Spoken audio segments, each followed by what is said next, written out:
पूरा देश जानता है कि एग्जाम से 2 दिन पहले व्हाट्सएप पे नीट का पेपर बांटा जा रहा है। Question is, why is this happening to our students? प्रधानमंत्री को इमीडिएट ऑर्डर देना चाहिए कि धर्मेंद्र प्रधान जी को इस्तीफा दें, उनको सैक किया जाए और जो गिल्टी लोग हैं उनको पकड़ के जेल में डाला जाए। एक बेहद गरीब फैमिली है सीकर की, उनके बच्चे ने सुसाइड कर लिया। उनको वापस तो नहीं ला सकते, मगर अगर हम कोई मदद कर सकते हैं तो प्लीज बता दीजिए। न्याय के लिए आपके पास आए, हम ट्राई करेंगे, मुद्दा भी उठाएंगे। नीट का भैया पेपर अवेलेबल है टेलीग्राम। कोई ऐसी बात नहीं है जो गारंटी कर रही है कि नहीं होगा। If Parliament opens in time, maybe I can raise what you've said here and say that some young people came to me and said they've been hurt and they want to be heard. What investigative journalists should be doing is what an 18-year-old boy is doing. It is about discussing India's education system. The Indian education system is a rejection system. 7.5 crore students को पिछले 10 साल में paper leak ने damage KIA है। Prime Minister Modi is the most anti-youth Prime Minister India has ever had. Issue students की है, लोगों को मारा जा रहा है, पीटा जा रहा है. This is completely un-Indian. हमारे काफी साथी कुछ न करेंगे, किसका हाथ छूट गया, किसके दिल। मेरा मोदी जी से एक सजेशन है, एज एलओपी जो आपकी सरकार ने आपके होम मिनिस्टर ने किया, उसके लिए आप देश के स्टूडेंट से माफी मांगिए।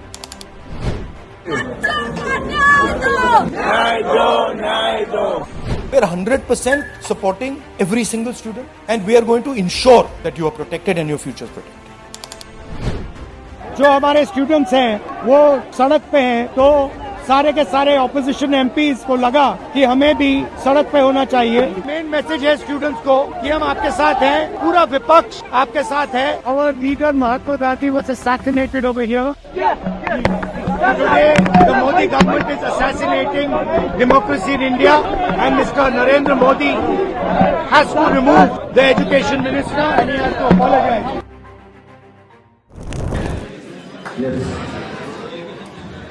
एक मिनिटाचा आपण तांत्रिक मौन पकडणार आहोत। लाईट तुमच्या मोबाईलची लावली तरी चालेल, लाईट मोबाईलची चालू केली तरी चालेल। ज्यांच्याकडे लाईट वरती करा।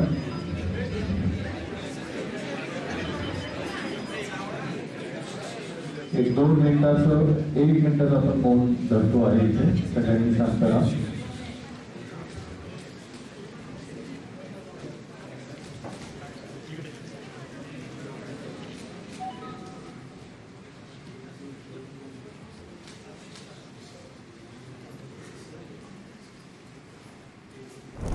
छात्रों की गूंज या कार्यक्रमाच्या निमित्ताने नाशिकला आत्ता मंचावरती उपस्थित असलेले सगळे मान्यवर आणि इथं जमलेल्या माझ्या सर्व बायोलॉजिकल बंधू भगिनींनो, बायोलॉजिकल बंधू भगिनींनो असं म्हणण्याची वेळ आपल्यावर कोणी आणली आहे? एका नॉन बायोलॉजिकल प्राण्याने, ज्याने स्वतः अभिमानाने सांगितलं की तो नॉन बायोलॉजिकल आहे। आणि बायोलॉजिकल माणसांना हृदय असतं, त्यांना दुःख होतं, त्यांना वेदना होतात, त्यांना संघर्ष असतो, त्यांना आनंद होतो, दुसऱ्याच्या दुःखातही त्याला दुःख होतं, दुसऱ्याच्या आनंदात आनंद होतो। हे काहीच नॉन बायोलॉजिकलला होत नाही। आणि ते संवेदनहीन निर्दयी स्वरूपाचं प्रशासन आपण गेली 12 वर्ष सगळेजण पाहतोय। लोकशाहीमध्ये जो सर्वात मोठा पाया असतो, सर्वात बेसिक पाया ज्याला म्हटलं जातं, तो म्हणजे कॉन्व्हर्सेशन। लोकशाही राज्यकर्ते हे संवाद करतायत का, हा सर्वात महत्त्वाचा भाग आहे। आणि त्या संवादाचा अभाव आपल्याला 2014 पासून सातत्याने दिसत आलेला आहे। JNU मधल्या विद्यार्थ्यांचं आंदोलन असेल, जामिया मिलिया मधल्या विद्यार्थ्यांचं आंदोलन असेल, रोहित वेमुलाच्या खुनानंतर हैदराबाद विद्यापीठातल्या मुलांचं आंदोलन असेल, पुण्यातल्या फिल्म इन्स्टिट्यूट मधल्या विद्यार्थ्यांनी केलेलं आंदोलन असेल, किंवा नंतर झालेलं कृषी आंदोलन असेल, आणि आत्ताचं दिल्लीतलं विद्यार्थ्यांचं आंदोलन, एकदाही सरकारने आंदोलकांबरोबर संवाद केला नाही।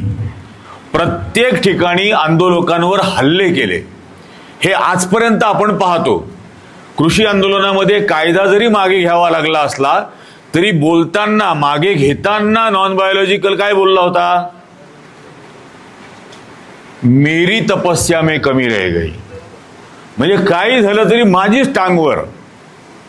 हा जो ॲटिट्यूड आहे प्रत्येक गोष्टीला अप्रोच होण्याचा, तो आजही दिसतो. काल आपण सर्वांनी, आपण सोशल मीडियावरती आहोत, आपण पाहत असतो, रील्स पाहत असतो, सर्व बघत असतो. काल सकाळी राहुल गांधींना भेटायला आयसाची नेहा बोरा आणि तिच्या 2 सहकारी हे विद्यार्थी हे त्या ठिकाणी त्यांच्या घरी गेले होते. त्यानंतर त्यांनी बाहेर येऊन पत्रकार परिषद पण घेतली. नेहा बोरा जिनी 23 दिवस उपोषण केलेलं होतं, तिने त्यांना विनंती केली की तुम्ही जंतर मंतरवरती या. त्याला राहुल गांधी हो म्हटले. राहुल गांधी हो म्हटल्यानंतर 1 तासामध्ये धर्मेंद्र प्रधानचा राजीनामा झाला. आणि काही गोष्टी मी तुम्हाला फ्रँकली सांगतो, ज्याच्याबद्दल मी अनेक व्हिडिओज पण केलेले आहेत याच्या आधी. माझा पहिल्या दिवसापासून, म्हणजे हे पेपर लीक झाल्यानंतर, आपण हे तर पाहिलं व्हिडिओमध्ये, 2024 सालपासून राहुल गांधी या पेपर लीकच्या विरोधामध्ये भांडतायत.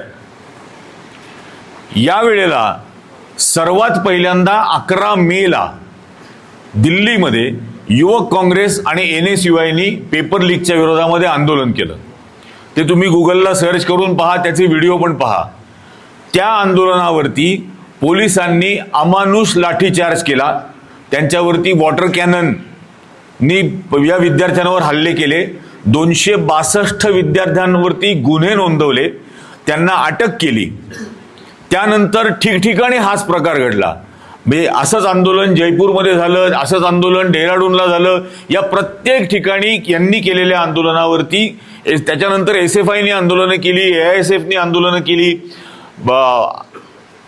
या आयसानी आंदोलनं केली. या सर्व आंदोलनांवरती सरकारने लाठीचार्ज केला, त्यांच्यावरती गुन्हे नोंदवले.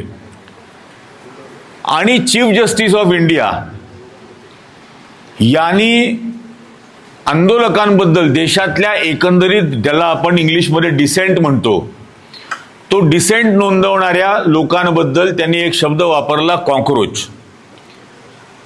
आणि माझा मुळामध्ये या शब्दालाच विरोध आहे. आणि माझं असं म्हणणं होतं की चीफ जस्टिस ऑफ इंडिया ज्या वेळेला कॉकरोच म्हणतो या देशातल्या असहमती व्यक्त करणाऱ्या लोकांबद्दल, त्यावेळेला सर्वात पहिल्यांदा चीफ जस्टिसवरती आक्षेप घ्यायला हवा, त्याचा पहिले राजीनामा मागायला हवा. कारण लोकशाहीनी, संविधानाने दिलेला हा अधिकार आहे, मला जे वाटतं ते मला बोलता आलं पाहिजे. जोपर्यंत मी हिंसेला प्रोत्साहन देत नाही तोपर्यंत मला वाटतं ते सर्व मला बोलू दिलं पाहिजे. आणि हा बेसिक अधिकार असताना तो कॉकरोच म्हणतो. तुम्हाला माहिती आहे की नाही माहित नाही, पण ग्रॅहम स्टॅन्टन नावाचे एक शास्त्रज्ञ आहेत, त्यांच्याबद्दलही तुम्ही गुगल करून पहा. मी ग्रॅहम स्टॅन्टन बरोबर 2 वर्ष अमेरिकेत काम केलं आणि आम्ही 2 वर्ष 10 स्टेजेस ऑफ जेनोसाइड, मानवी नरसंहाराच्या 10 टप्पे, या 10 टप्प्यांचा अभ्यास करत होतो. कारण अचानक नरसंहार होत नाही.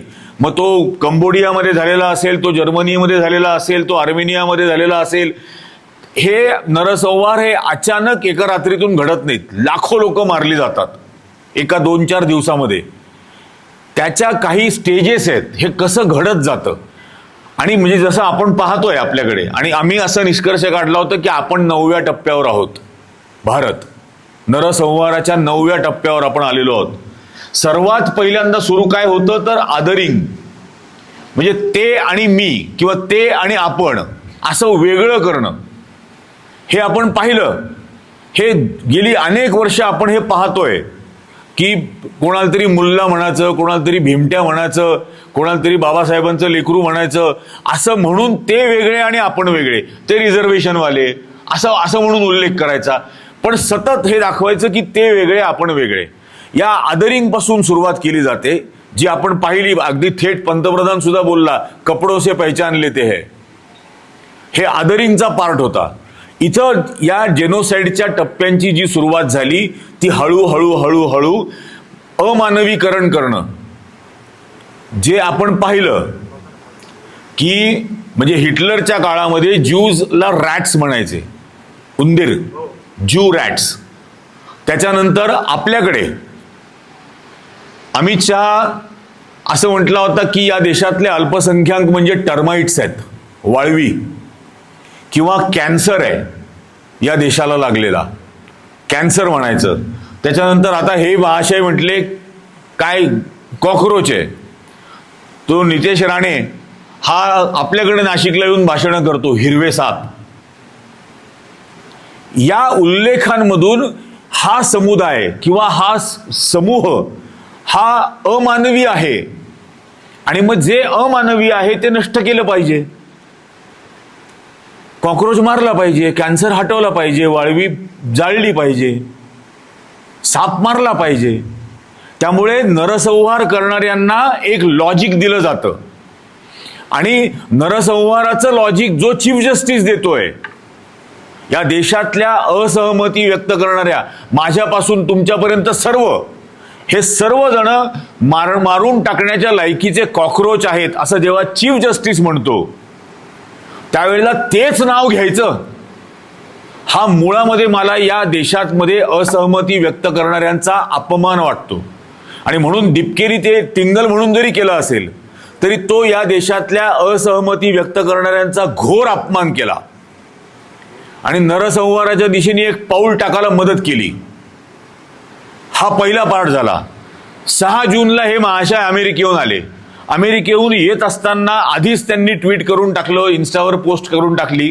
त्यात त्यांनी असं म्हटलं की माझी आई खूप घाबरलेली आहे, माझे वडील खूप घाबरलेत, आणि ते म्हणतात की तू या भानगडीत पडू नकोस, आणि मलाही असं वाटतं की मी देशात गेल्यानंतर मला अटक होईल. हा औरंगाबादचा आहे. ज्यांना औरंगाबादचं किंवा महाराष्ट्रातली नामांतराची चळवळ माहिती आहे, त्या नामांतराची चळवळ लढलेल्या आईबाप त्यांच्या मुलाला कधीही असं म्हणणार नाही चळवळीत भाग घेऊ नकोस, चळवळीत मर, पण सत्यासाठी, न्यायासाठी, संघर्षासाठी लढ, असंच म्हणेल. आणि मग हा आला. 2023 साली मला अमेरिकेला बोलवलं होतं 75 सिनेटर्सनी. जेव्हा आपल्या नॉन बायोलॉजिकलला व्हाईट हाऊसमध्ये जेवायला बोलवलं, त्यावेळेला मला बोलवलं होतं तिथं त्याच्या विरोधात भाषण करायला, आणि मी व्हाईट हाऊस समोर 75 सिनेटर्सच्या सोबत भाषण केलं होतं यांच्या विरोधात. त्यावेळेला मला माहिती होतं ना अमेरिकेत बोलवलंय. मग मी काय हातात पुस्तक घेऊन एअरपोर्टच्या बाहेर पडलो? नाही. याचा अर्थ दिल्ली एअरपोर्टवरून बाहेर पडताना हातात पुस्तक घेऊन बाहेर पडायचं हे कोणीतरी ठरवलं. त्यांनी नुसतं ठरवलं नाही, त्यांनी हेही ठरवलं की कोणतं पुस्तक बाहेर घेऊन पडायचं. आणि ते पुस्तक कुठलं होतं? ते RSSच्या मुख्यालयात झंडेवालामध्ये प्रभात प्रकाशननी प्रकाशित केलेलं, जे बाबासाहेब आंबेडकरांनी त्यांच्या आयुष्यात नाही लिहिलं, असं माय ऑटोबायोग्राफी नावाचं पुस्तक घेऊन हा बाहेर आला. माय ऑटोबायोग्राफी, जे बाबासाहेबांनी कधीच नाही त्यांच्या जन्मात लिहिलं नाही. हा बरोबर संघाने प्रकाशित केलेलं पुस्तक निवडतो. ऑप्टिक्स, मी टेलिव्हिजनमध्ये काम केलेलं आहे, मला कळतं. तो ऑप्टिक्स म्हणून ते घेऊन आला, पण तेच कसं घेऊन आला हा प्रकार झाला. बरं, आल्यानंतर माझ्या पोरांना दिल्लीमध्ये मारहाण केली जाते, 200-200 गुन्हे नोंदवले जातात, पाण्याचे फवारे मारले जातात. याला एअरपोर्टवरती परवानगी, दिल्लीचा पोलीस कमिशनर एअरपोर्टवर जाऊन परवानगी देतो. आणि हे मी म्हणत नाहीये नुसता. काल भारतीय जनता पक्षाची मंत्री आणि सुषमा स्वराजची मुलगी असलेली बासुरी स्वराज हिने पत्रकार परिषद घेऊन सांगितलं की 6 जून पासून दिपकेला सरकारने किती मदत केली. हा तो व्हिडिओ पण आहे माझ्याकडे अख्खा. ही त्याला मदत केली जाते तिथं. आणि मग हे जे म्हणजे सरकारच्या विरोधामधलं जे जनमत आहे ते जर एका माणसाच्या पाठीमागे, राहुल गांधींच्या पाठीमागे एकवटत असेल तर त्यात फूट पाडायची. आणि म्हणून हे एक कॅरेक्टर निर्माण केलं जातं, त्याला आणलं जातं.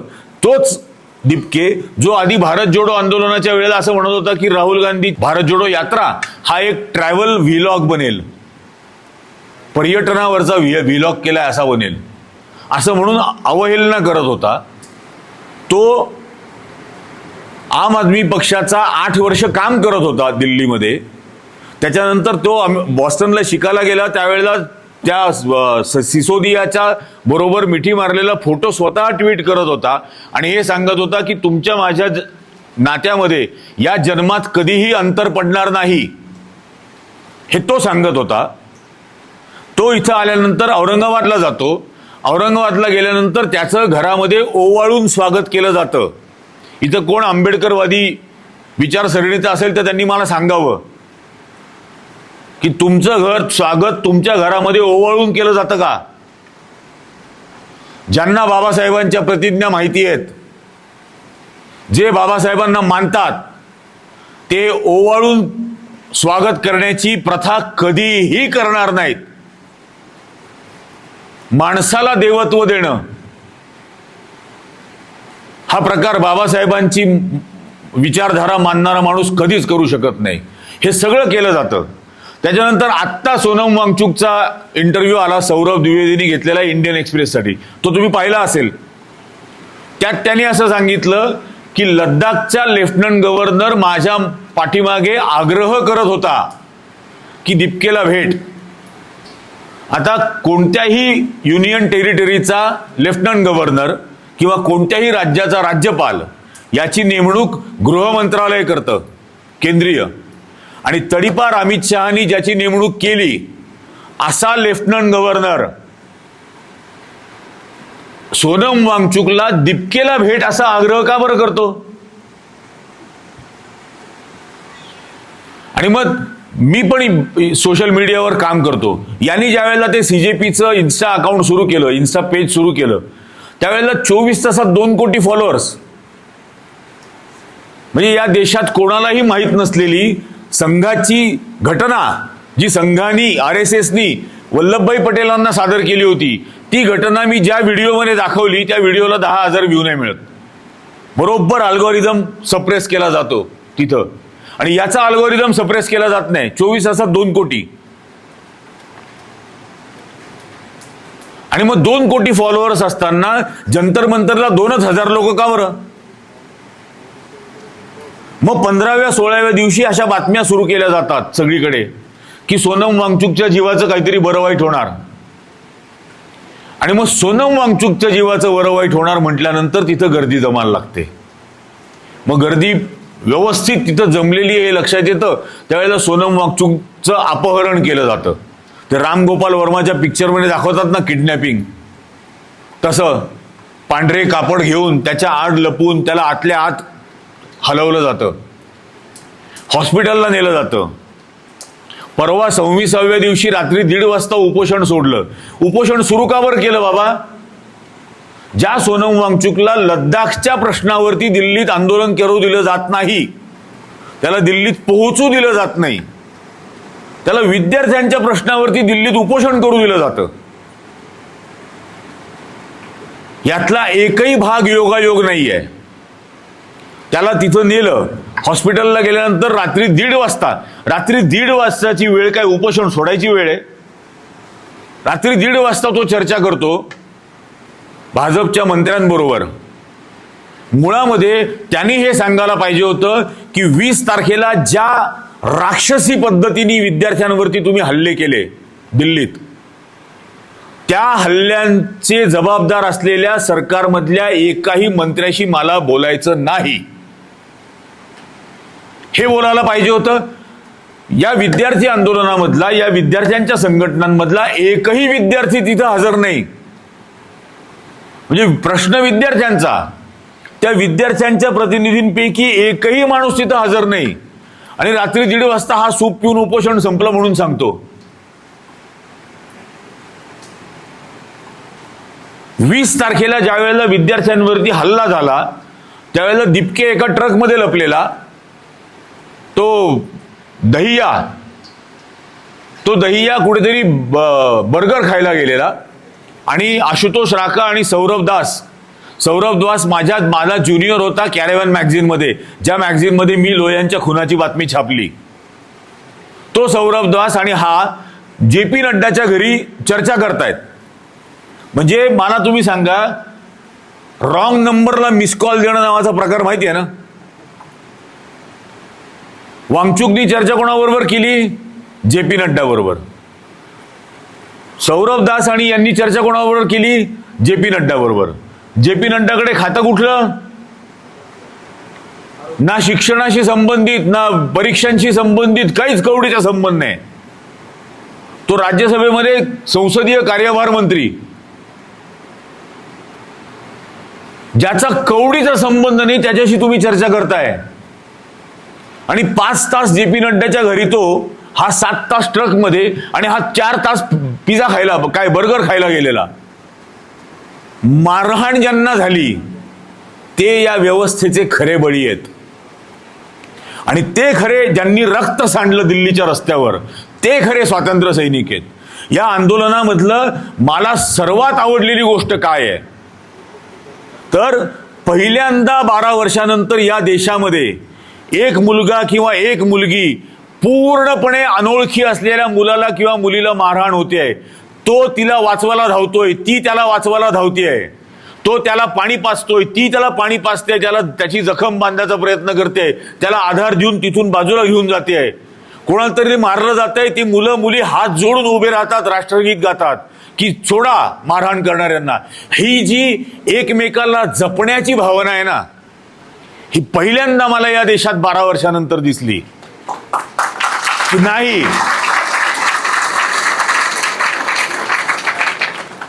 याला अनन्यसाधारण याचं मोल आहे, याची किंमतच केली जाऊ शकत नाही. 12 वर्ष ज्या लोकांमध्ये, ज्या पिढ्यांमध्ये तुम्ही फक्त द्वेष पसरवण्याचा प्रयत्न केला, जाती जातीचा, धर्माचा, पंथाचा, अगदी टॅक्सपेयर नॉन टॅक्सपेयर म्हणून सुद्धा द्वेष घातला. ती मुलं, त्या मुली एकमेकाचा जीव वाचवत होत्या, एकमेकाला खाऊ घालत होते. हे डोळ्यात पाणी आणणारं दृश्य सतत त्या आंदोलनामध्ये 20 तारखेपासून पाहायला मिळत होतं आणि आनंदाने डोळ्यात पाणी येत होतं. आणि ही भावना असलीच पाहिजे. मी नेहमी सांगतो, जगामध्ये एकच सेक्शन ऑफ द सोसायटी असा आहे संपूर्ण जगात, विद्यार्थी आणि तरुण, ज्यांच्यावरती भविष्याचा बोजा असतो, बर्डन ऑफ द फ्युचर. आमच्या सगळ्यांवरती बर्डन ऑफ द पास्ट आहे, भूतकाळाचे बोजे आहेत आमच्यावर. तुमच्यावरती भविष्याचा बोजा आहे. आणि म्हणून देशाने सर्वात जास्त कोणाला जपायला पाहिजे तर तुम्हाला जपायला पाहिजे. तुमच्या इच्छा काय, तुमचे प्रश्न काय, तुमच्या अपेक्षा काय, तुमच्या समस्या काय, तुमच्या आकांक्षा काय, याला जपणं हे देशातल्या राज्यकर्त्याचं सर्वात पहिलं कर्तव्य आहे. आणि तुम्ही करताय काय? तुम्हाला माहित नसेल, मी नाशिकला मेन रोडवर रस्त्यावर पेपर विकायचो इयत्ता 4थी ते 12वी. आणि माझ्या वेळेला शिक्षण इतकं सुलभ होतं की 10वी झालो, मार्कशीट घेतली, कॉलेजला गेलो, ऍडमिशन घेतली. 12वी झाली, 4 कॉलेजेसला अप्लाय केलं. मला ज्या इंजिनिअरिंग कॉलेजला जो कोर्स हवा होता COEP ला पुण्यात, तिथं मला ऍडमिशन मिळाली. मी इंजिनिअरिंग करायला गेलो. कोणतीही एंट्रन्स एक्झाम माझ्या आयुष्यामध्ये अडथळा म्हणून आलीच नाही. माझा पहिला बॉस, इंजिनियर झाल्यानंतरचा माझा पहिला बॉस सॅम पित्रोदा होता, ज्यांनी या देशात टेलिकॉम रेव्होल्युशन घडवलं. आम्ही 7च इंजिनियर होतो, पण देशातलं टेलिकॉम रेव्होल्युशन घडवणारी माझ्या वेळची इंजिनियर्स होते. माझ्या वेळच्याच इंजिनियर्सनी सीडॅकचा सुपर कम्प्युटर बनवला. माझ्या वेळच्याच इंजिनियर्सनी इस्रोचं पहिलं क्रायोजेनिक इंजिन बनवलं, ज्या इंजिनच्या जोरावरती आपण पोलर सॅटेलाइट लॉन्च व्हेकल तयार केलं. मग कुठलीही एंट्रन्स एक्झाम न देता झालेले माझ्या बरोबरचे इंजिनियर काय वाईट इंजिनियर होते का? हे एंट्रन्स एक्झामचं भूत घातलंय आमच्या डोक्यात. त्या पोरांना 10वी झाली की पुढचं टेन्शन, 11वीच्या ऍडमिशनसाठी एंट्रन्स, 12वी झाली की इंजिनिअरिंग करायचं असेल तर JEE करा, हे करायचं तर नीट करा, आणखीन काय करायचं तर CUIT करा. अरे काय नादानपण आहे हा? कशासाठी? का 12वीच्या फिजिक्स केमिस्ट्री मॅथ्स वरती इंजिनिअरिंगला ऍडमिशन देत नाही जशा आम्हाला मिळत होत्या? का फिजिक्स केमिस्ट्री बायोलॉजी वरती मेडिकलला ऍडमिशन देत नाही जसं आमच्या वेळेला मिळत होत्या? का हा सततचा स्ट्रेस आणि त्याच्या मार्फत निर्माण केलेला लाखो कोटी रुपयाचा कोचिंग माफिया, लाखो कोटी रुपयाचा वर्षाचा? आणि मग तो कोचिंग माफिया सर्वात जास्त कोटामध्ये असतो राजस्थानला, आणि मग तो कोटामधला कोचिंग माफिया या लोकसभेचा स्पीकर ओम बिर्ला याला फंडिंग करतो मग ओम बिर्ला तिथून निवडून येतो आणि मग तो लोकसभेचा स्पीकर तुम्हाला न्याय देणार आहे. तोच या कोचिंग माफियाचा प्रॉडक्ट आहे. आणि म्हणून माझं म्हणणं, धर्मेंद्र प्रधानचा राजीनामा हा लक्षणांवरचा उपचार आहे, आजारावरचा नाही. It is treatment of the symptoms, not disease. आणि आपल्याला आजारावरती उपचार हवा आहे. ही व्यवस्थाच बदलली गेली पाहिजे. विद्यार्थ्यांच्या आयुष्यामध्ये शिक्षण हा फक्त एक पुढचा टप्पा असायला पाहिजे, एक नवीन अडथळा नाही. त्यांनी 12वी झाल्यानंतर त्या नीटचं टेन्शन घ्यायचं, जेईईचं टेन्शन घ्यायचं, त्या सगळ्या स्ट्रेसमध्ये त्याच्या पालकांनी लाखो रुपये खर्च करायचे. मग त्याच्यामध्ये जर का फेल झाला तर त्याला येणारं डिप्रेशन, त्याला येणारा ट्रॉमा, त्याच्या कुटुंबाला येणारा ट्रॉमा, आणि मग त्यातून त्या मुलांनी केलेल्या आत्महत्या. अरे 18-19 वर्षाची मुलं जीव देत आहेत. कळवळून जायला होतं बातमी वाचली तरी. आणि काहीच राज्यकर्ता म्हणून दया नसावी. ही जेनझी म्हणत होते. हा भाई काय मित्रो असं करणारा, हे जेनझीचं रेव्होल्युशन जेव्हा लक्षात आलं तेव्हा व्हर्टिकल मोबाईल फोनवरती रात्री 1:30 वाजता नागपुड्या दाखवत व्हिडिओ रेकॉर्ड करतो. आणि तेव्हा फ्रेंड्स,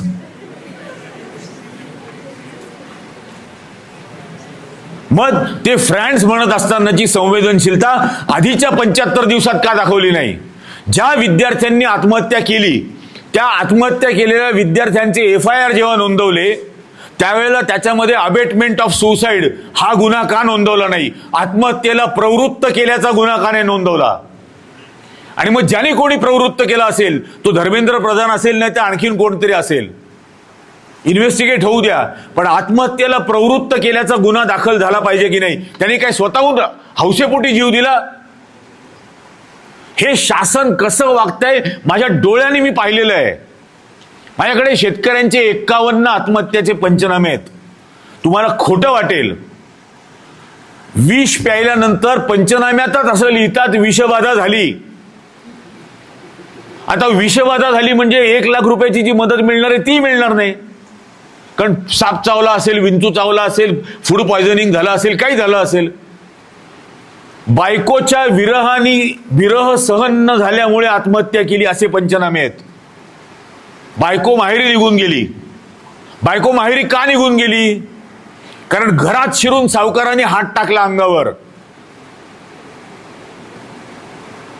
म्हणून ती निघून गेली. आणि याला हे सहन नाही झालं की माझ्या बायकोची प्रतिष्ठा मी नाही जपू शकत सावकाराच्या कर्जामुळे. म्हणजे आत्महत्येचं खरं कारण कर्जच आहे ना. पण हे इतकं निर्दयी शासन आहे की त्या मेलेल्या माणसाला सुद्धा मदत मिळू नये यासाठी अशा कोलांट्या उड्या मारतं. का हा माणूस 75 दिवसामध्ये त्या 22 मुलांच्या संपर्कात मध्ये गेला नाही? कंगना रनौतला शिंक आली तर हा ट्विट करतो. नाही खरंय, माझं खरंच सांगतो, हसू नका. संताप आला पाहिजे याचा, चीड आली पाहिजे याची. इतका असंवेदनशील कसा असू शकतं कोणी? हे झाल्यानंतर धर्मेंद्र प्रधाननी जर का पहिल्या दिवशी राजीनामा देऊन टाकला असता तर हा पुढचा विषय झालाच नसता ना. हे राजीनामा देताना सुद्धा तो 2 पानी हिंदीमध्ये पत्र लिहून आपलीच टांगवर सांगतो. हा काय प्रकार आहे? हा त्या विद्यार्थ्यांच्या संघर्षाचा, विद्यार्थ्यांवरती झालेल्या मारहाणीचा, त्या अमानुषतेचा हे समर्थन कसं असू शकतं? आणि व्यवस्था बदलाबद्दल कोण बोलणार आहे? माझ्या आता तुम्हाला मी सांगतो, बरेच जण असं बोलत होते की जेनझीची काय भाषा आहे, ते कसं बोलत होते पंतप्रधानाला, चाय बनाओ चुत्या मत बनाओ. म्हटलं हो, कारण ही या जेनझीची व्होकॅब्लरी आहे. ते जन्माला आले त्यावेळेलाच त्यांच्याकडे वायफाय होतं आणि त्याच वायफायच्या जनरेशनमध्ये लहानाचे मोठे झाले. ते अशा सोशल नेटवर्किंगच्या काळात जन्माला आले जिथं मॉडरेटर किंवा एडिटर नव्हता. माझ्या पिढीला, माझी तर काही जेनझी नाही, ज्या आधीची पण मिलेनियल पण नाही, त्याच्याही आधीची, तर आमच्या पिढीला मॉडरेटर होता. काय बोलायचं, काय नाही बोलायचं, कसं बोलायचं, हे सगळं कोणीतरी कंट्रोल करत होतं. कोणीतरी समाजामध्ये एडिटर होता, संपादक होता. हे संपादक मॉडरेटर नसलेल्या काळात जी मुलं जन्माला आली ते बरोबर त्यांच्या भाषेमध्ये आणि मीम्स बनवणं हा त्यांचा वे ऑफ एक्सप्रेशन आहे. ते तसंच एक्सप्रेस होणार, अत्यंत कमी शब्दात, अत्यंत समर्पक. स्वागत केलं पाहिजे, शिकून घेतलं पाहिजे उलट ते. आणि हे 20 वर्षापूर्वी ज्यांनी IT सेल बनवला ना, त्या IT सेलवाल्यांना कळेच ना की आता या जेनझीला उत्तर कसं देऊ, याच्यावर कसं उत्तर देऊ, याला कसं. म्हणजे इतके ब्रिलियंट पोरं, कोणाच्या डोक्यात नाही आलं, इटलीच्या पंतप्रधानाला टॅग केलं, मेलोनीला, हो तिला टॅग केलं आणि तिला लिहितायत की हा विश्वासार्ह नाहीये, याच्यावर भरोसा नको ठेवू.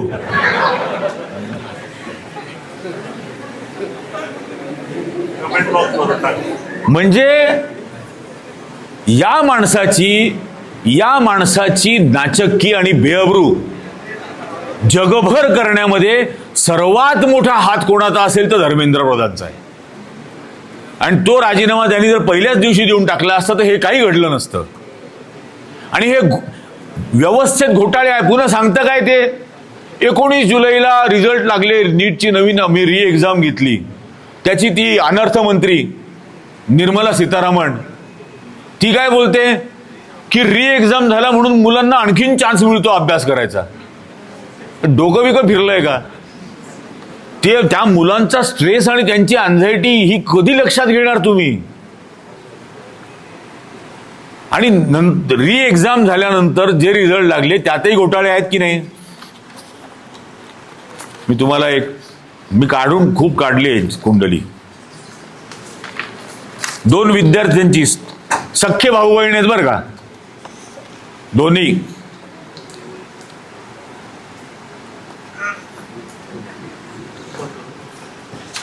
आरुष नेरळीकर आणि अवनी नेरळीकर, दोघं सख्खे भाऊ. या दोघांना आता MSCETच्या एंट्रन्स एक्झाम मध्ये 99.99% मार्क मिळाले, एक्झॅक्टली सेम. आरुष नेरळीकर आणि आयुषी नेरळीकर, हे त्यांचं याची शीट 99.99%. आणि JEE मेन्स जी झाली त्याच्यामध्ये या आरुषला मिळालेले पर्सेंटाईल 51 आणि अवनीला मिळालेलं पर्सेंटेज आहे 28. म्हणजे त्यात 28 आणि 51% मिळवणारे 8 दिवसांनी झालेल्या दुसऱ्या एंट्रन्समध्ये 99.99%. आणि हे आरुष आशिष नेरळीकर किंवा आयुषी आशिष नेरळीकर, हे आशिष नेरळीकर कोण? नांदेडचे भाजपचे अध्यक्ष. आता हे योगायोग आहे का? कोणी विश्वास ठेवेल याच्यावर? मग काँग्रेसच्या काळात पेपर लीक होत होते की नाही? मग ते आकडे काढले. 7,000 बातम्या AIच्या मार्फत या स्कॅन केल्या, AIच्या मार्फत त्या समराईज केल्या. 2004 साली माझ्याकडे 2004 ते 2026चा डेटा काढला. 2004 साली एक पेपर लीक झाला, 6ला 1, 8ला 1, 9ला 1, 10ला 1, 11ला 1, 12ला 1, 13ला 2, 14ला 3. हे 10 वर्षातले झालेले पेपर लीक. ते जे लीक आहे ते सुद्धा कुठल्या पेपर्सचे लीक आहेत? व्यापमची जी मध्य प्रदेशमधली परीक्षा झाली त्याचा लीक आहे, राजस्थान इलेक्ट्रिसिटी बोर्डाची जी परीक्षा होती त्याचं लीक आहे. म्हणजे सेंट्रल गव्हर्नमेंटनी घेतलेल्या एक्झामचं लीकेज आहे का त्यात? आणि त्याच्या पुढची आकडेवारी 15/3, 16/3, 17/5, 18/5, 19/9, 20/11, 21/14, 22/15, 23/11, 24/12 हे असे नंतरच्या याचे आकडे आहेत. 90 रेकॉग्नाइज्ड क्राईम रजिस्टर झाले आधीचे जे 28 गुन्हे नोंदवले गेलेले होते त्या 28 गुन्ह्यांमध्ये 11 जणांना शिक्षा झाली, तुरुंगात आहेत, शिक्षा भोगतायत. आणि या 14 पासून 26 पर्यंत 12 वर्षामध्ये एकही गुन्हा सिद्ध झालेला नाही. हे ते सगळे AI फिएस्टावरूनच केलेले सगळे ग्राफ आणि हे सगळे आहे. हे नंतर राहुल गांधींच्याही प्रेझेंटेशन मध्ये येतील. म्हणजे आम्ही कालच तयार केलं म्हणून हे आत्ता आणले मी दाखवायला. आता आधीच्या एज्युकेशन सेक्रेटरीला काढलं मोदी सरकारने आता आणि नवीन एज्युकेशन सेक्रेटरी नेमले. पाल गंगवार त्यांचं नाव, हे आता नवीन सेक्रेटरी आहेत. यांचा परफॉर्मन्स रेकॉर्ड काय आहे? यांची बायको, मुलगी, आई यांच्या नावावरती NHBची 1,16,00,000ची सबसिडी यांनीच घेतली. स्वतःच्याच खात्याची सबसिडी स्वतःच्याच आई, बायको आणि मुलाला दिली 1,16,00,000ची.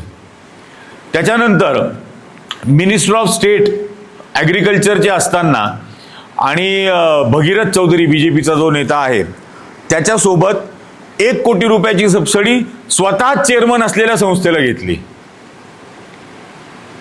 म्हणजे ज्याचं प्रूव्हन ट्रॅक रेकॉर्ड आहे ना भ्रष्टाचाराचं, तो आता नवीन एज्युकेशन सेक्रेटरी.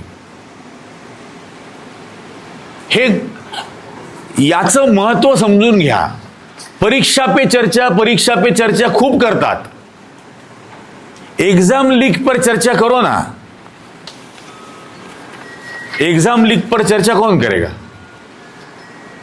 आणि मग हे ज्या पद्धतीने होत आहे, गेल्या 2014 पर्यंत 2004 ते 2014 UPAची जी 10 वर्ष होती त्या 10 वर्षामध्ये शिक्षणाचं बजेट हे 1.8% वरून 4.6% पर्यंत गेलं वर्षाचं.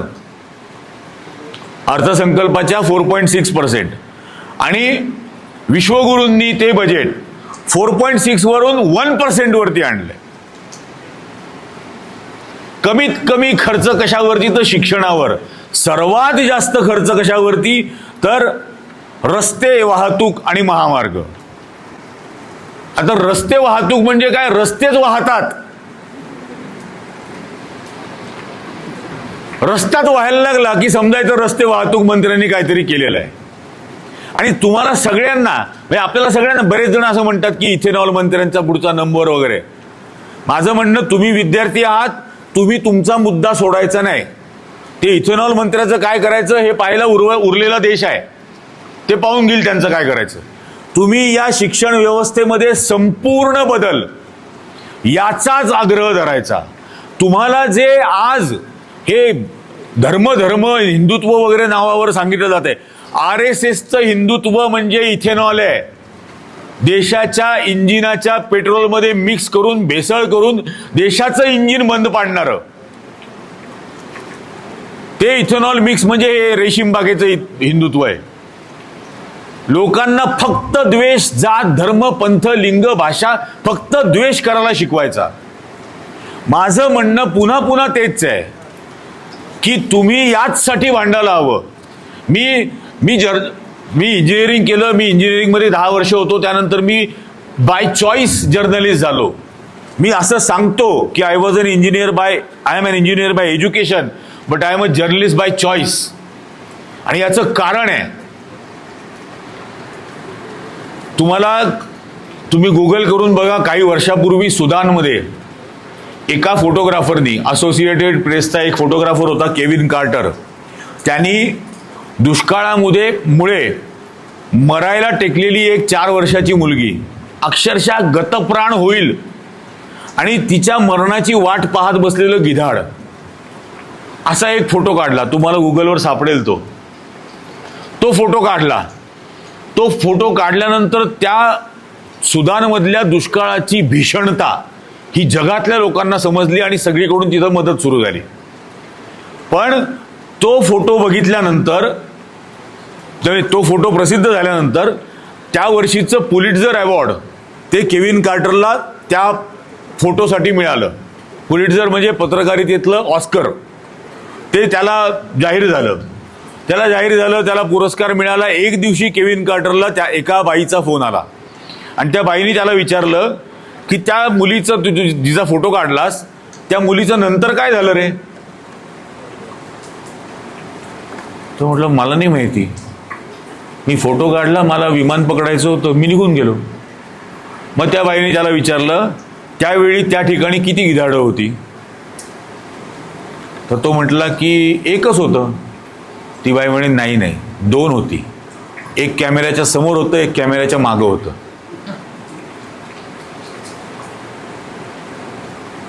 की तू सुद्धा गिधाडासारखा तिचं ती जगो का मरो, तू फक्त फोटो काढला, निघून गेला. शेवटच्या क्षणी प्रयत्न का नाही केला की तिचा प्राण वाचावा? आणि ते तिचं म्हणणं ऐकल्यानंतर केविन कार्टर इतका हादरून गेला की त्या दिवशी त्याने आत्महत्या केली. आणि माझं म्हणणं हेच आहे की प्रत्येक गोष्टीकडे पाहताना ती संवेदनशीलता हवी. या संवेदनशीलतेने राज्यकर्ते पाहतायत का? तो राज्यकर्ता ज्यावेळेला तो व्हर्टिकल व्हिडिओ करतो त्यावेळेला मेलेल्या 22 जणांबद्दल संवेदना पण व्यक्त करत नाही. किमान त्या आत्महत्या करावा लागलेल्या 22 जणांबद्दल किमान संवेदना तरी व्यक्त कर दगडा. पण हे होत नाही. मी सोनम वांगचुकच्या बायकोशी 2 तास MGM कॉलेजमध्ये बोललो होतो ज्यावेळेला तो जेलमध्ये होता. मी त्यांना म्हटलं न्यू एज्युकेशन पॉलिसीचं तुम्ही स्वागतच कसं करू शकता? त्यामुळे काय प्रॉब्लेम आहे? म्हटलं तुम्ही पहिले 5 पानाची पॉलिसी वाचली आणि स्वागत करून टाकलं. आता 732 पानाचं डिस्क्रिप्शन आलंय, ते वाचलं का? म्हणजे काय आहे? म्हटलं इयत्ता 6वी पासून व्होकेशनल ट्रेनिंग कंपल्सरी आणि विद्यार्थ्यांनी किंवा विद्यार्थिनींनी कोणत्या व्होकेशनचं ट्रेनिंग घ्यायचं हे शिक्षक ठरवणार. आणि शिक्षकांनी कुठल्या निकषावर ठरवायचं? तर त्या विद्यार्थ्याच्या कुटुंबाचा परंपरागत व्यवसाय काय होता त्याच व्यवसायाचं व्होकेशनल ट्रेनिंग त्या मुलांनी घ्यायचं. म्हणजे काय? कुंभाराच्या पोरांनी मडकी भाजायची, चर्मकाराच्या मुलांनी चपला शिवायच्या. म्हणजे संविधानाने जे नाकारलं ते धोरणामधून तुम्ही तो पुन्हा चातुर्वर्ण आणताय. आणि अशा एज्युकेशन पॉलिसीचं सोनम वांगचुक नावाचा माणूस स्वागत कसा करू शकतो? तिच्याकडे उत्तर नव्हतं. गीतांजलीकडे माझ्याकडे व्हिडिओ तिच्याबरोबर बोलल्याचा, मी तो टाकेनच तो. नंतर मी तिला म्हटलं सोनम वांगचुक जेलमध्ये का बरं आहे? म्हणजे आम्हाला 6 शेड्यूल लागू करून पाहिजे. म्हटलं 6 शेड्यूल लागू करण्याची मागणी काश्मीरचं त्रिभाजन झाल्यानंतर तुम्ही का करता? काश्मीर एक राज्य असताना तुम्ही का नाही ही मागणी केली? काश्मीरचे 3 तुकडे करणं, आर्टिकल 370 जे या लोकांनी काढलं आणि सगळा तो भक्त संप्रदाय संघाचा बोलतो ना आता आपल्याला काश्मीरमध्ये जमीन घेता येईल. म्हणजे कोपऱ्यावरच्या टपरीवाल्याच्या चहाची उधारी चुकवत नाहीत झाले आणि काश्मीरमध्ये जमीन घ्यायला चालले. तो आर्टिकल 370 हा काश्मीरचं भारताबरोबरचं मॅरेज सर्टिफिकेट होतं, मॅरिटल बॉन्ड होता. तो मॅरेज सर्टिफिकेट या तडीपारनी फाडून टाकलं आणि फाडून टाकल्यानंतर लद्दाखमध्ये चीन घुसायला लागलं. मुळामध्ये काश्मीरच्या त्रिभाजनाला तुम्ही विरोध का नाही करत? याच्यावरही तिच्याकडे काही उत्तर नाही. आणि मग इतकं संशयास्पद सोनम वांगचुकचा सख्खा धाकटा भाऊ लद्दाखचा भाजपचा अध्यक्ष आहे, दोघांनी मिळून RSSचं कॉफी टेबल बुक पब्लिश केलेलं आहे, त्याचे फोटो त्यांनीच पाठवलेत त्या वेळेला. कारण मी माध्यमात होतो, सगळ्या प्रेसला ते फोटो पाठवायचे, मलाही आलेले आहेत. मला सवय आहे जपून ठेवायचं, कधी काय उपयोगी पडेल माहित नाही, त्यामुळे त्याची कुंडली आहे. पण माझं म्हणणं इतकी संशयास्पद भूमिका, एकाही विद्यार्थ्याशी चर्चा न करता तुम्ही परस्पर सूप पिता रात्री 1:30 वाजता आणि 1:30 वाजता सूप पेल्यानंतर उपोषणाच्या 27व्या दिवशी लगेच चॅनलवाल्यांना अर्धा तासाची बाईट देता. मी स्वतः 5व्या दिवशी बोलू शकणार नाही. 5 दिवस जर प्रामाणिकपणे उपास केला तर मी 5व्या दिवशी बोलू शकणार नाही. हा 27 दिवसानंतर अर्धा तास बाईट देतो. आणि नंतर चालत चालत हॉस्पिटलच्या बाहेर जातो. माझा योगायोगांवर विश्वास नाही. मी अत्यंत वैज्ञानिक दृष्टिकोन ठेवणारा माणूस आहे. आपला नॉन बायोलॉजिकल प्राणी नाहीये. हो, म्हणजे संविधान सांगतं की वैज्ञानिक दृष्टिकोन जोपासला पाहिजे. हा काय बोलला त्या बंगलोरच्या सायन्स काँग्रेसमध्ये 2014 साली, गणपती प्लास्टिक सर्जरी म्हणून. म्हणजे ज्याला थोडंफार सायन्स कळतं तो म्हणेल गणपती ऑर्गन ट्रान्सप्लांट आहे, अख्खा नवीन ऑर्गन लावलाय ना, प्लास्टिक सर्जरी काय केली आहे. पण वरून ज्यावेळेला मूर्खपणा सुरू होतो तेव्हा खाली प्रोत्साहन मिळतं ना. मग ते गाईच्या गोमूत्रात सोनं आहे, शेणातून युरेनियम जात नाही, सोलर पॅनलचा वापर वाढल्यामुळे सूर्य थंड व्हायला लागलाय असं राजस्थानचा भाजप अध्यक्ष बोललाय. सूर्य थंड व्हायला लागलाय, त्याचा बाप गेला होता सूर्याचं टेम्परेचर मोजायला. पुन्हा मी तेच सांगतो, हसू नका, याचा संताप यायला पाहिजे. तुमच्या पिढीला, माझं झालं जगून, मी बोनस आयुष्य जगतोय. तुमच्या पिढीला वैज्ञानिक दृष्टिकोन हवाय की नाही? तो सिस्टमॅटिकली मारला जातोय ना, ठार. ही अशी वक्तव्य करून. माझी आजी अशिक्षित होती. मी घरी आल्यानंतर जरा आजीला सांगितलं की अगं ते सफरचंद वरून खाली पडतं ना, त्याला गुरुत्वाकर्षण म्हणतात. तर आजी शिकलेली नव्हती. आजी म्हणायची हो का, बरं असेल. आणि आता काही सांगायला गेलं की तुम्ही शिकलेल्या प्रत्येक गोष्टीची टिंगलटवाळी हा समाज करत असतो. तुम्ही ऑस्ट्रेलिया म्हणतात, ते म्हणतात ऑस्ट्रेलिया अस्त्रालय होतं. ऑस्ट्रेलियाचं पूर्वीचं नाव अस्त्रालय होतं. हा काय वेडेपणा आहे हा. पण हे होतं की नाही, हे रोज आपण आपल्या आजूबाजूला घडताना पाहतो.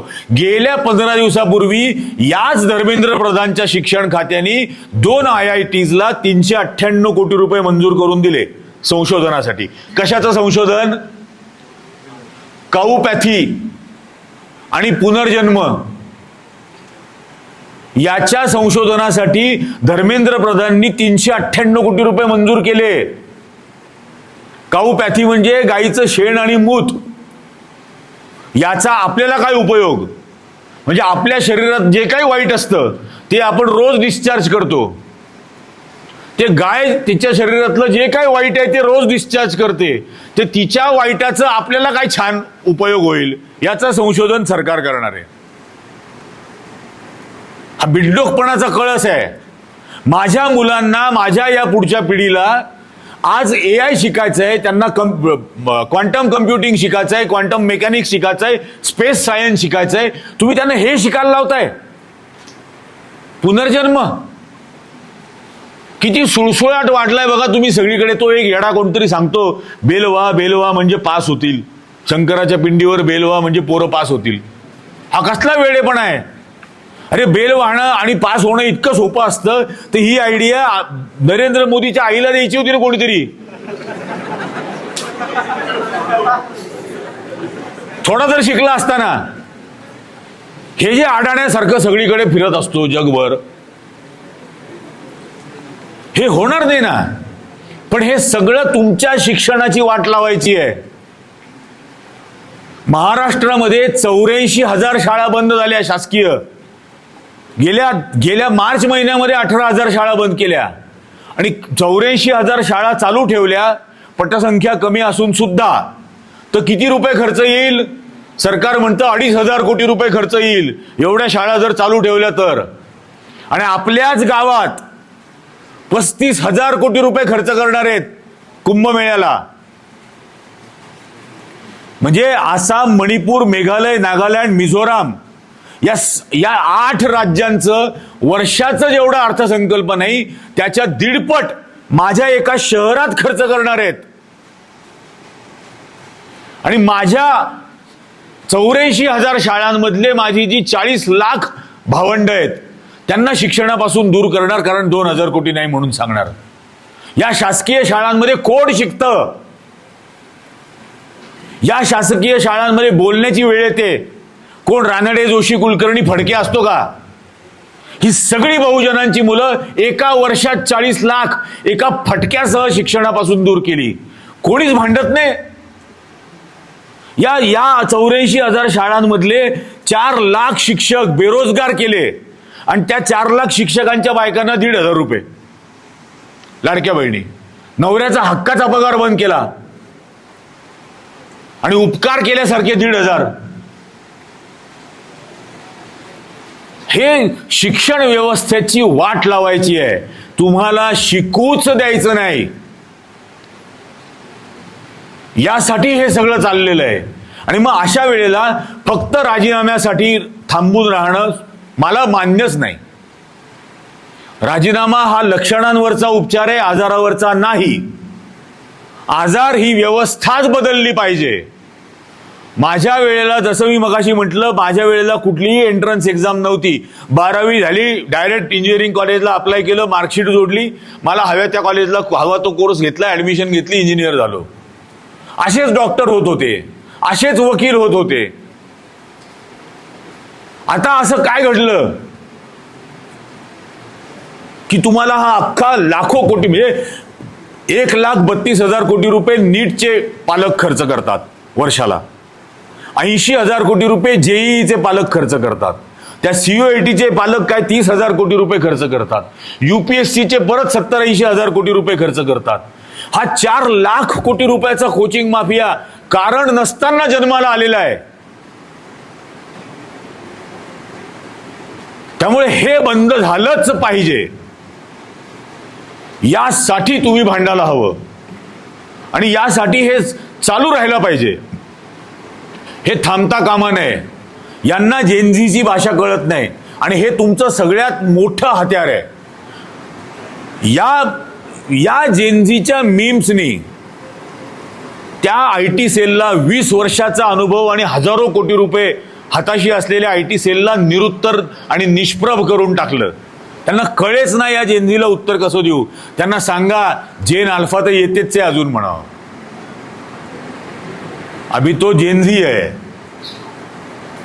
अजून पुढची अल्फा जनरेशन तर यायचीच आहे.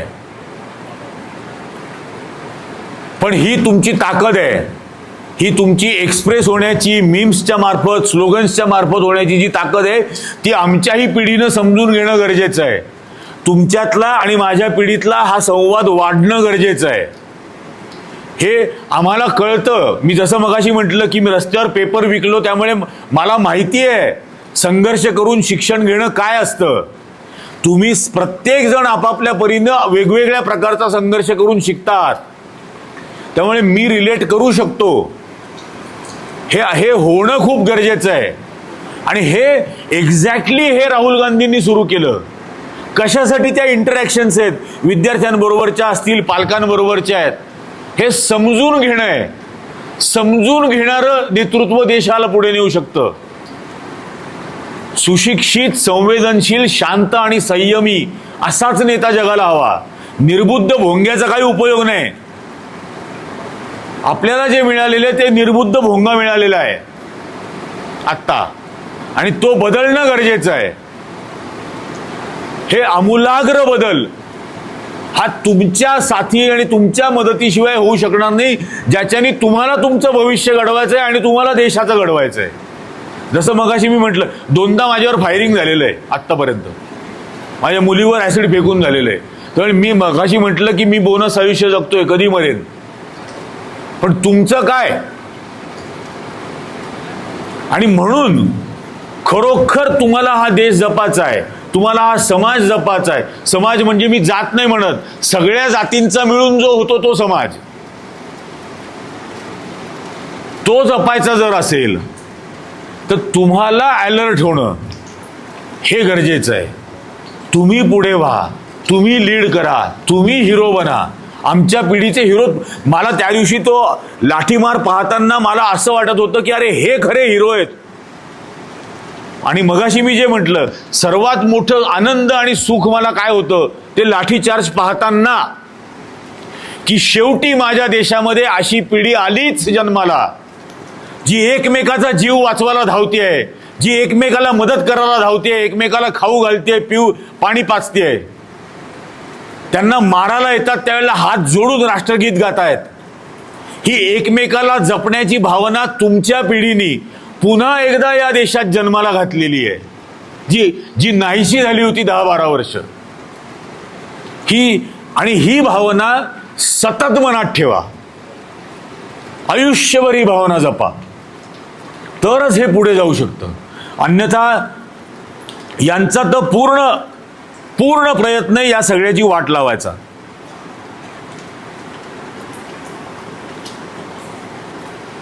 शेवटी एकच सेकंद.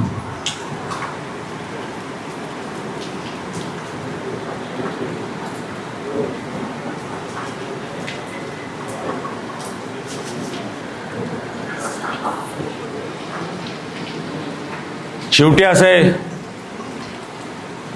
या सगळ्याला काही तुम्ही जबाबदार नाही आहात. आणि म्हणून माना कि इस विषवृक्ष को तुमने नहीं लगाया, रेशीम बागेचा, माना कि इस विषवृक्ष को तुमने नहीं लगाया, पर जब कुछ लोग इसे लगा रहे थे खामोश रहे तुम. माना कि इस विषवृक्ष को तुमने नहीं सींचा, पर जब कुछ लोग इसे सींच रहे थे चुपचाप रहे तुम. अब जब इस विषवृक्ष का हर फल हलाहल उगल रहा है, तब क्यों चिल्ला रहे हो तुम? क्या अभी भी तुम्हारे हाथों में कुल्हाड़ी नहीं है? आज ती कुऱ्हाड हातात घेण्याची वेळ आलेली आहे. कारण त्या विषवृक्षाचं प्रत्येक फळ आता आग ओघायला लागलेलं आहे. कल्चर टू ॲग्रिकल्चर सर्व क्षेत्रांमध्ये ही नासाडी केली जाते. आणि म्हणून तुमच्याच पिढीवरती, माझी जाऊ द्या, अख्ख्या देशाची भिस्त आहे की हे सावरू कोण शकतं, तर ते फक्त तुम्ही सावरू शकता. आणि म्हणून तुमची गुंज काय आहे? विद्यार्थी आंदोलनाची या देशाला परंपरा आहे. भगतसिंगांपासून ते अगदी आत्तापर्यंतच्या विद्यार्थ्यांच्या आंदोलनांपर्यंत, काल परवाच्या. त्यामुळे माझ्या मुलीलाही हे माहिती आहे, ती दिल्लीतच असते. मी तिला म्हटलं, या आंदोलनात जर तू तुरुंगात गेलीस, तुला मारहाण झाली, तर मला तुझा अत्यंत गर्व वाटेल, अत्यंत अभिमान वाटेल. अभिमानाने छाती फुगवून सांगेन की माझी पोरगी यासाठी तुरुंगात गेली. आणि आपल्या शहरात सुद्धा तुमच्यापैकी कोणालाही काहीही झालं, अर्ध्या रात्री आम्ही तुमच्यासाठी उभे असू, 1001% उभे राहू. आणि अत्यंत अभिमानाने उरलेल्या समाजाला सांगू की अभिमान वाटावा असं काम तिने केलेलं आहे. ही पिढी दाखवून देते आहे की उन्मत्त झालेल्या व्यवस्थेच्या विरोधामध्ये कसं उभं राहायचं, उन्मत्त झालेल्या व्यवस्थेच्या विरोधात संघर्ष कसा करायचा, उन्मत्त व्यवस्थेच्या विरोधात न्याय कसा मागायचा, आणि उन्मत्त व्यवस्थेला झुकवायचं कसं, हे सुद्धा हीच पिढी दाखवून देते आहे. त्यामुळे आमच्यासाठी सुद्धा येणारी तुमची पिढी ही आदर्श ठरेल. ती आदर्श ठरावी असंच तुम्ही येणाऱ्या काळामध्ये वागा. तुम्हाला जी साथ, सहकार्य, मदत, पाठिंबा, काहीही जे काही लागेल ते करण्याची जबाबदारी आमच्या पिढीची आहे. आणि आम्ही एक अंश सुद्धा कमी पडणार नाही, ही त्याच्यातली गॅरंटी तुम्हाला देऊन सांगतो. ही छात्रों की गूंज आज गौरवनी नाशिकमध्ये ही जी सुरू केलेली आहे, ही देशभर हा पॅटर्न झाला पाहिजे. छात्रों की गूंज हा 2 महिन्यातून 1 महिन्यातून घ्यायचा कार्यक्रम नाही. छात्रों की गूंज रोज सुनाई देनी चाहिए. रोज कळलं पाहिजे की तुम्ही या संपूर्ण व्यवस्थेच्या बदलासाठी आग्रही आहात. एका राजीनाम्यावर समाधान नाही, इतके अल्पसंतुष्टी राहू नका. कारण एक जोकर गेलाय, दुसरा जोकर आलाय. त्याच्या आधी आणखीन एक जोकरीण होती, तिच्याच काळात रोहित वेमुलाची आत्महत्या झाली. त्यामुळे पात्र बदलतील, स्क्रिप्ट तेच असेल. हे जर होऊ द्यायचं नसेल तर पूर्ण व्यवस्थेतला बदल होणं आपल्यासाठी, तुमच्यासाठी आणि देशासाठी अत्यंत गरजेचं आहे. ते तुम्ही करा. सर्वप्रथम नाशिकला हे सुरू केलं याबद्दल गौरवचं अतिशय मनपूर्वक आभार, अभिनंदन. आणि अशीच एकजूट येणाऱ्या काळात नाशिकचा प्रत्येक विद्यार्थी दाखवेल अशी आशा व्यक्त करतो. आपण मला बोलावलं, ऐकून घेतलं, याबद्दल तुमच्या सर्वांचे आभार मानतो. जय हिंद, जय भीम, जय महाराष्ट्र.